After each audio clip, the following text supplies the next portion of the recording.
بسم اللہ الرحمن الرحیم۔ میں ہوں عنایت اللہ کاشف ایڈوکیٹ اور آپ دیکھ رہے ہیں لیگل انفارمیشن میں خوش آمدید۔ ای او بی آئی کی پینشن میں اضافے کا مطالبہ بارہا کیا جا چکا ہے، اور یہ مسلسل اضافہ مختلف طبقات، پینشنر، صحافی، دانشور کر رہے ہیں، اور اب تو اور اسلام آباد ہائی کورٹ کا دروازہ بھی کھٹکھٹا دیا گیا ہے، لیکن تاحال ای او بی آئی کی پینشن میں اضافے کے حوالے سے کوئی خبر کہیں سے نہیں آ رہی ہے۔ حالانکہ اس سے پہلے وفاقی وزیر اوورسیز ساجد حسین طوری یہ کہہ چکے ہیں کہ دسمبر میں جو پینشن آئے گی وہ اضافے کے ساتھ آئے گی، اور آج 20 دن نومبر کے گزر چکے ہیں اور 21واں دن شروع ہو چکا ہے، لیکن اس کے باوجود کہیں سے کوئی پینشن کے اضافے کی سمری، کوئی وفاقی کیبنٹ میں پٹ کرنا، کوئی وہاں سے نوٹیفیکیشن کا نکلنا، ابھی دور دور تک اس کا کوئی قیاس عمل میں نہیں آ رہا، کیونکہ ای او بی آئی کی طرف سے ابھی تک خاموشی، اور طویل خاموشی اور گہری خاموشی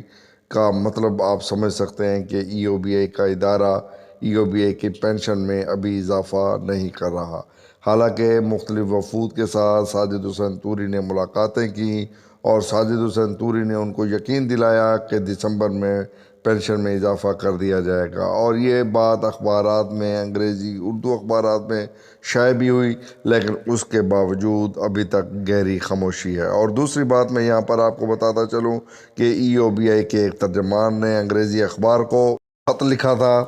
کہ جناب اکتوبر کے پہلے ہفتے میں ایکچوریل ویلیویشن کا اشتہار شائع ہو جائے گا، اور ہم بارہا چیئرمین صاحبہ سے، ساجد حسین طوری صاحب سے، ای او بی آئی کے حکام سے، ای او بی آئی کے اس ترجمان سے، اور آج اخبار کے ایڈیٹر سے یہ گزارش کرتے ہیں کہ جناب وہ یہ پوچھیں کہ وہ اشتہار کیوں نہیں آیا، چونکہ ای او بی آئی کے ترجمان کی جانب سے وہ خط لکھا جانا اور اخبار میں شائع ہونا، اور پھر اخبار میں شائع ہونے کے بعد اس ڈیٹ کا دیا جانا اور اس ڈیٹ کے مطابق عمل درآمد نہ ہونا، آخر کون سی ایسی مجبوریاں ہیں، رکاوٹیں ہیں کہ جس کی وجہ سے وہ اشتہار شائع نہیں ہو رہا۔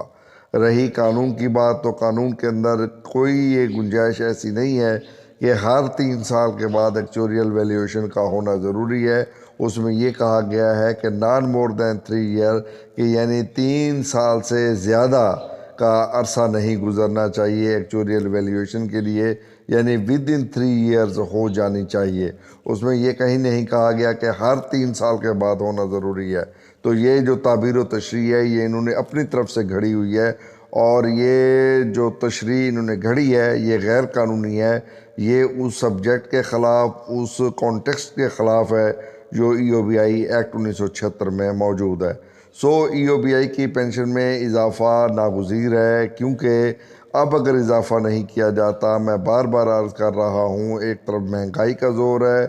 دوسری طرف ادویات کی قیمتوں میں اضافہ، کھانے پینے کی اشیاء میں اضافہ، ان کی قیمتوں میں اضافہ، ایک ایسا تباہ کن سیلاب آنے والا ہے، اور اب پھر مزید آئی ایم ایف سے مذاکرات نہ ہونا، اور اس کے نتیجے میں مزید ٹیکسز کا جو امپوز کرنا، عائد ہونا جا رہا ہے، اس سے ای او بی آئی کے بزرگ جو ہے وہ مزید چکی کے دونوں پارٹوں میں پس کر رہ جائیں گے۔ تو خدا کے لیے ان بزرگوں کا کچھ سوچ لیجئے۔ ساجد حسین طوری صاحب، محترمہ چیئرمین صاحبہ، ممبران بورڈ آف ٹرسٹیز، آپ تمام احباب سے گزارش ہے، تمام صحافیوں سے، پاکستان کے تمام میڈیا ہاؤسز سے یہ گزارش ہے کہ اس ایشو کو ریز کریں، کیونکہ اب اگر اضافہ نہیں کیا جاتا تو پھر کیا ان کی موت کے بعد اضافہ کیا جائے گا؟ ای او بی آئی کی پینشن میں فوری طور پر اضافے کی ضرورت ہے، اور وہ بھی اضافہ یہ 1000، 2000، 3000 سے اب کام نہیں چلنے والا۔ کم از کم جو منیمم ویج بورڈ کی تنخواہ مقرر کی گئی ہے اس کے مساوی جو ہے وہ پینشن میں اضافے کی ضرورت ہے، کم از کم 25,000 روپے تک جو ہے وہ اس کو لے جانے کی ضرورت ہے، اور اگر 25,000 سے کم اضافہ ہوتا ہے تو وہ بھی ان بزرگوں کے ساتھ زیادتی ہوگی۔ مہنگائی کا انڈیکس آپ دیکھ لیں، مہنگائی کا عروج آپ دیکھ لیں، باقی فیصلہ آپ خود کر لیں کہ مہنگائی کہاں سے کہاں پہنچ گئی ہے، ادویات کی قیمتیں کہاں سے کہاں پہنچ گئی ہے، کرائے کہاں سے کہاں پہنچ گئے ہیں، اور ای او بی اے کی پینشن جو ہے وہی 8,500 روپے 2023 لگنے کو آ گیا ہے، لیکن ابھی تک ای او بی اے کی پینشن میں اضافہ نہ کرنا، میں سمجھتا ہوں کہ ای او بی اے کی ان سفید بارش بزرگوں کے ساتھ زیادتی کے شدید ترین مترادف